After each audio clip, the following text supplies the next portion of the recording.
నమస్కారం. నేను రమారావి. చాణక్య నీతి సూత్రాల గురించి తెలుసుకుంటున్నామండి. చాణక్య నీతి సూత్రాలు చాలా వరకు మన జీవితానికి ఉపయోగపడతాయి. మనకు సాధారణంగా మన జీవితాల మీద కొన్ని ప్రశ్నలుంటాయి. ఎప్పుడూ సుఖ సంతోషాలతో ఉండాలంటే ఏం చేయాలి? చాణక్యుడిది ఒక ప్రత్యేకమైన స్టైల్‌లో ఇవి చెప్తారు. ఇదొకటే ఇప్పుడు ఇవాళ నేను చెప్తున్నదే కాదు. ఇలాంటివి 4, 5 విషయాలున్నాయి. జీవితం సుఖంగా వెళ్ళాలంటే ఒక వ్యక్తి అసలు ఏది పాటించాలి? ఎలాంటివి పాటిస్తే సుఖంగా, హాయిగా ఉంటాడు?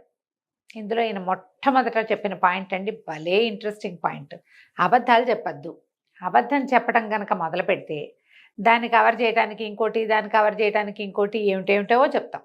అవసరానికో, గొప్పకో, ఏదైనా పని గడుపుకోవటానికో మనం అబద్ధం చెప్తే దాని మీద నిలబడలేకపోతాం. నిజం చెప్పామనుకోండి హాయిగా ఉంటుంది. మొదటిసారి కష్టం, నిజం చెప్పేటప్పుడే కష్టం.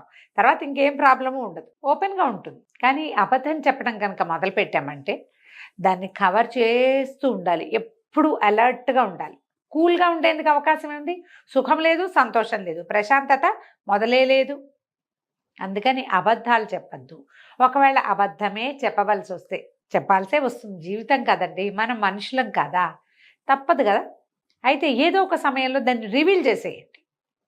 నేను ఆ రోజు అబద్ధం చెప్పాను అని ఏదో ఒక సందర్భంలో అదంతా నిజమేం కాదు, ఆ టైంకి ఇంకేం చేయలేక ఆ మాట చెప్పాము అన్న మాట రివీల్ చేసేస్తే దాన్ని కవర్ చేసే సమస్య ఉండదు మనకి. ఆయన ఇదంతా చెప్పలేదండి, అబద్ధాలు ఆడద్దు అని చెప్పారు, నేను చెప్తున్నాను ఇది. దాన్ని ఇంటర్ప్రిట్ చేసుకుంటున్నాం మనం. సాధ్యమైనంత అబద్ధం చెప్పకుండా ఉండండి. మీ జీవిత సుఖ సంతోషాలకి చాణక్యుడు గ్యారంటీ ఇస్తాడట. ఓకే. రెండో పాయింట్ చెప్తున్నారు, సూటిగా మాట్లాడద్దు.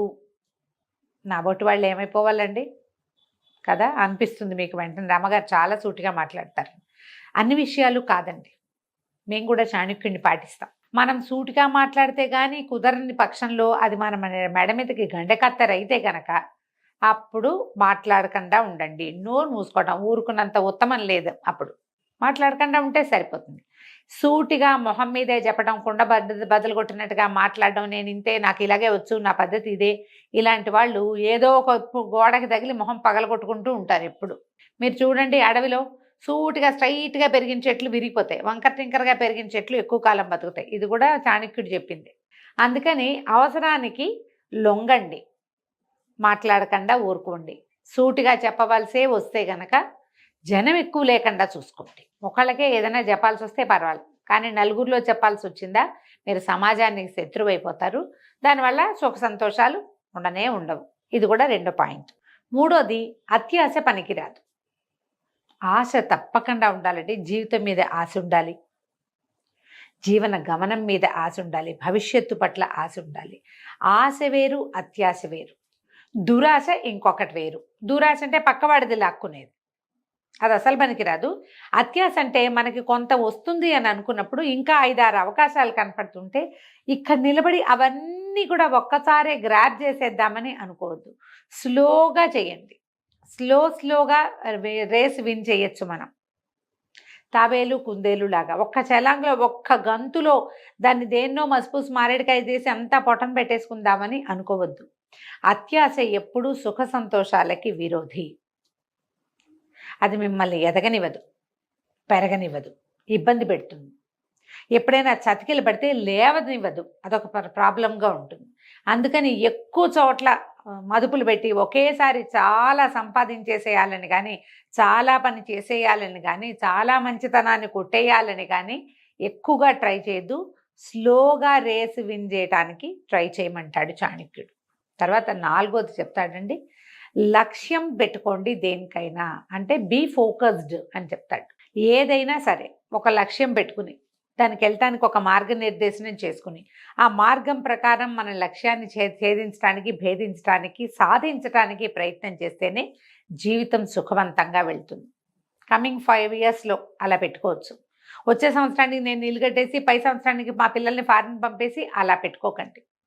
కొంచెం తాపీగా కొంచెం సమయం పెట్టుకుని ఫలానాది చేయాలి అంటే మనం ఎట్లా, what is plan of action, మనం ఎలా ప్లాన్ చేసుకుంటే, ఎలా నియమం ఏర్పరచుకుంటే, ఎలా నియమావళి పెట్టుకుంటే ఈ లక్ష్యాన్ని ఛేదించగలమో ఆలోచించండి. సాధారణంగా విద్యార్థులకైతే చదువుల మీదండి, సంసారులకి డెవలప్మెంట్ మీద, అంటే మనం సాధించబోయే కుటుంబం సాధించబోయే అభివృద్ధి మీద గనక మీకు లక్ష్యాలు ఉంటే గనక భాగస్వామిని కలుపుకోండి. మీరు ఒక్కరే డిసైడ్ చేసి చేయకూడదు. మీతో పాటు రెండో వాళ్ళు కూడా, స్పౌస్ కూడా, ఆడగానే మగగానే, మన భార్యాభర్తల్లో ఎవరైతే వాళ్ళు కూడా మన లక్ష్యంలో భాగస్వాములుగా ఉండాలి. అప్పుడే మన తాలూకు ప్రయాణం కుంటుపడకుండా ఉంటుంది. మనం ఏటికి లాగి వాళ్ళు కోటికి లాగితే అప్పుడు కుదరదు. ఇప్పుడు లక్ష్యాలు ఏముండవు. అందుకని కుటుంబంలో చేసేటప్పుడు కుటుంబ లక్ష్యం ఒకటి పెట్టుకోవాలి. మిగిలిన వాళ్ళు కూడా దానికి సహకరిస్తారు. మనకి ఏ ఇబ్బందులు ఉండవు. ఇందులో ఆఖరి పాయింట్ అత్యద్భుతమైన పాయింట్ అండి. సుఖ సంతోషాలకి బద్ధ విరోధి ఏంటంటే కోపం. అస్సలు కోపాన్ని దగ్గర చేరనివ్వబోకండి. మీరు కోపంగా ఉన్నప్పుడు ఏం మాట్లాడతారో మీకు తెలీదు.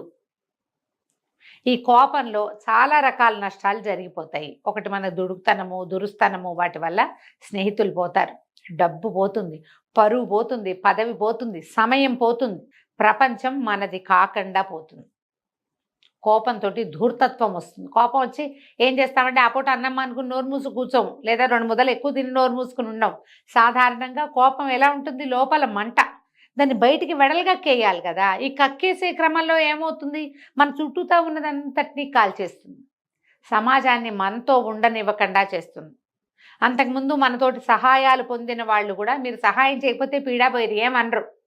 కానీ మీరు కోపం చూపించి ధూర్తంగా ప్రవర్తించారంటే ఇది గుర్తుంటుంది. అంతకుముందు 10 మాటలు ప్రతిసారి హోటల్కి తీసుకెళ్ళి టిఫిన్ పెట్టించింది జ్ఞాపకమే ఉండదు. మీరు ఒక్కసారి దురుసుగా కోపం చూపించింది మాత్రం బాగా గుర్తుపెట్టుకుంటారండి. ఈ గుర్తుపెట్టుకునే వాళ్ళల్లో సమాజంలో ప్రతి వాళ్ళు, మన స్నేహితులు, మన అమ్మా నాన్న కూడా మన కోపాలు గుర్తుపెట్టుకుంటారు, మర్చిపోరు. అమ్మా నాన్న కాబట్టి క్షమిస్తారు గుర్తుపెట్టుకున్నా కూడా. భార్యలు లేదా భర్తలు, సంతానము, పిల్లలు అసలు మర్చిపోరండి.